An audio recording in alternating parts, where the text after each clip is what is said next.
Hello everyone, Prabhakar insights channel पर आप सभी का बहुत बहुत स्वागत है। और स्टूडेंट्स, आज हम आपके लिए लाए हैं करंट अफेयर्स जीके से रिलेटेड प्रश्न उत्तर, जो कि बहुत ही इम्पॉर्टेंट क्वेश्चन आंसर हैं। साथ में अन्य जनरल नॉलेज भी आपको यहाँ पर देखने को मिलेंगे। तो शुरू करते हैं। देखिए, पहला क्वेश्चन है, इस वर्ष 1 जनवरी 2026 को रक्षा अनुसंधान एवं विकास संगठन DRDO ने अपना कौन सा स्थापना दिवस मनाया? तो 68वां स्थापना दिवस मनाया, 68th। इस वर्ष जनवरी 2026 में कौन सा यूरोपीय देश ने यूरो मुद्रा को आधिकारिक तौर पर अपनाकर इसे लागू करने वाला 21वां देश बना? तो उस देश का नाम है बुल्गारिया।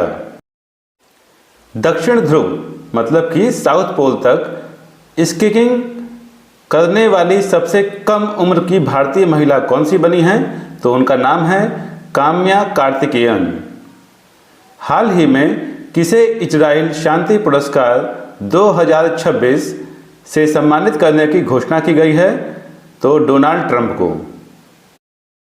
हाल ही में भारत के किस राज्य में 2000 साल पुराने बौद्ध स्तूप और शहरी बस्तियों की खोज की गई है?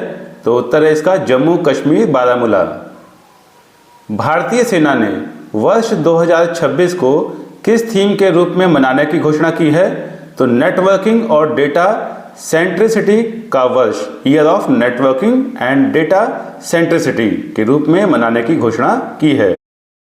किस राष्ट्रीय उद्यान में 34.5 किलोमीटर लंबे एलिवेटेड कॉरिडोर का भूमि पूजन प्रधानमंत्री नरेंद्र मोदी ने जनवरी 2026 में किया? तो काजीरंगा राष्ट्रीय उद्यान, जो कि असम में है। भारत का पहला ओपन सी मरीन फिश फार्मिंग प्रोजेक्ट कहाँ लॉन्च किया गया है? तो यह अंडमान और निकोबार में लॉन्च किया गया है, श्री विजयपुरम में।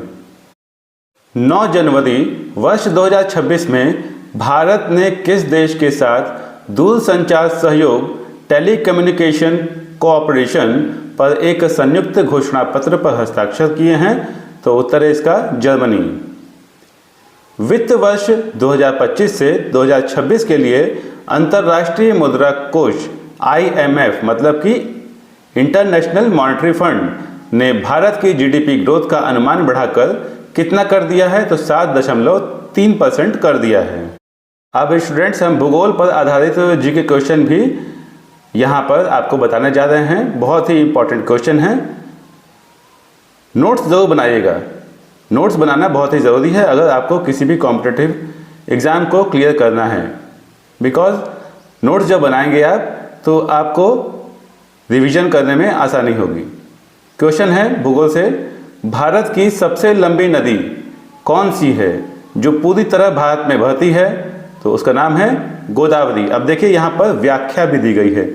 गोदावरी भारत की सबसे लंबी नदी है जो पूरी तरह भारत में बहती है, जबकि गंगा और ब्रह्मपुत्र अन्य देशों से भी होकर गुजरती हैं। कर्क रेखा भारत के कितने राज्यों से गुजरती है? यह 8 राज्यों से होकर गुजरती है। कर्क रेखा भारत के 8 राज्यों से होकर गुजरती है। नाम है उन राज्यों के गुजरात, राजस्थान, मध्य प्रदेश, छत्तीसगढ़, झारखंड, पश्चिम बंगाल, त्रिपुरा और मिजोरम से होकर गुजरती हैं। भारत में काली मिट्टी मुख्य रूप से किस फसल के लिए उपयुक्त है? तो यह कपास के लिए उपयुक्त है। काली मिट्टी में नमी धारण करने की क्षमता अधिक होती है, इसलिए यह कपास की खेती के लिए सबसे उपयुक्त मानी जाती है। स्टूडेंट्स, जैसा कि आप साइड में भी देख रहे होंगे कि ये सभी क्वेश्चन बहुत ही इंपॉर्टेंट हैं। SSC, UPSC जैसे एग्ज़ाम में आए हैं, तो इन क्वेश्चन को बहुत ही ध्यान से देखेगा और नोट्स जरूर बनाइएगा। भारत का सबसे बड़ा डेल्टा कौन सा है? तो भारत का सबसे बड़ा डेल्टा है सुंदरवन डेल्टा। गंगा ब्रह्मपुत्र नदियों द्वारा बना सुंदरवन विश्व का सबसे बड़ा डेल्टा है, जो भारत और बांग्लादेश में फैला है। पश्चिमी घाट की सबसे ऊंची चोटी कौन सी है? तो अनाईमुडी है। अनाईमुडी चोटी केरल में स्थित है और यह पश्चिमी घाट की सबसे ऊंची चोटी मानी जाती है।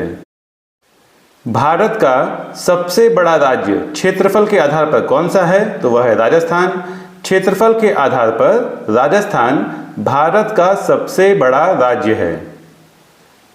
भारत में सबसे अधिक वर्षा वाला स्थान कौन सा है? तो मौसिनराम। मेघालय में स्थित मौसिनराम को विश्व का सबसे अधिक वर्षा वाला स्थान माना जाता है। निम्न में से कौन सी नदी अरब सागर में गिरती है? तो नर्मदा। उत्तर है इसका नर्मदा। नर्मदा पश्चिम की ओर बहने वाली नदी है और अरब सागर में गिरती है। भारतीय मानक समय किस देशांतर पर आधारित है? तो यह 82 डिग्री 30 मिनट पूर्वी देशांतर पर आधारित है। भारतीय मानक समय 82 डिग्री 30 मिनट पूर्वी देशांतर पर आधारित है, जो उत्तर प्रदेश के मिर्जापुर के पास से गुजरता है। थार मरुस्थल किस राज्य में स्थित है? तो थार मरुस्थल जो है वह राजस्थान राज्य में स्थित है। पूर्वी घाट की प्रकृति कैसी है? तो पूर्वी घाट की प्रकृति खंडित पर्वत। पूर्वी घाट सतत नहीं है बल्कि विभिन्न नदियों द्वारा कटे फटे पर्वत हैं, इसलिए इसे खंडित पर्वत भी कहा जाता है।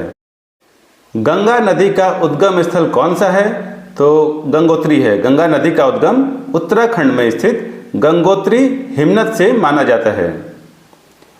भारत का सबसे लंबा तटरेखा वाला राज्य कौन सा है? तो गुजरात की तटरेखा भारत में सबसे लंबी है। चिल्का झील किस राज्य में स्थित है? तो यह ओडिशा राज्य में स्थित है। चिल्का झील ओडिशा में स्थित एक खारे पानी की झील है। बहुत ही इंपॉर्टेंट क्वेश्चन है। अरावली पर्वतमाला की प्रमुख विशेषता क्या है? तो इसकी प्रमुख विशेषता है विश्व की प्राचीनतम। अरावली पर्वतमाला को विश्व की सबसे प्राचीनतम पर्वतमालाओं में से एक माना जाता है। भारत में मानसून की वापसी सामान्यतः कब से शुरू होती है?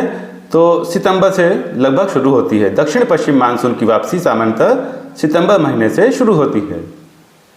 भारत का सबसे ऊंचा पठार कौन सा है? तो दक्कन का पठार भारत का सबसे बड़ा और विस्तृत पठार है।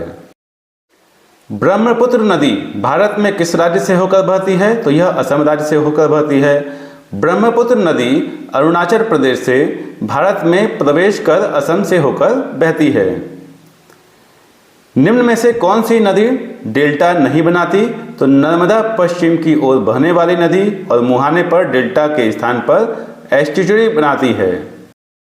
भारत की सबसे बड़ी मीठे पानी की झील कौन सी है?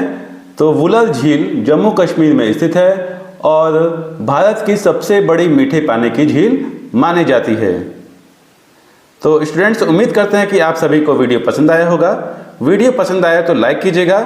चैनल को अगर आपने अभी तक सब्सक्राइब ना किया हो तो चैनल को जरूर सब्सक्राइब कर लीजिएगा।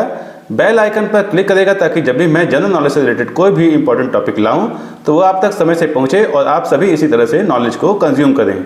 कोई भी डाउट हो, कोई भी क्वेश्चन हो तो कमेंट सेक्शन में ज़रूर पूछेगा। और हाँ, वीडियो को जितना हो सके उतना ज़्यादा शेयर कीजिएगा। जितना नॉलेज आप बांटेंगे उतना ही आप सभी का नॉलेज बढ़ेगा। नोट्स ज़रूर बनाइएगा और लाइक ज़रूर कीजिएगा। मिलते हैं नेक्स्ट वीडियो में एक नए टॉपिक के साथ। Bye bye and take care to all of you. Thank you.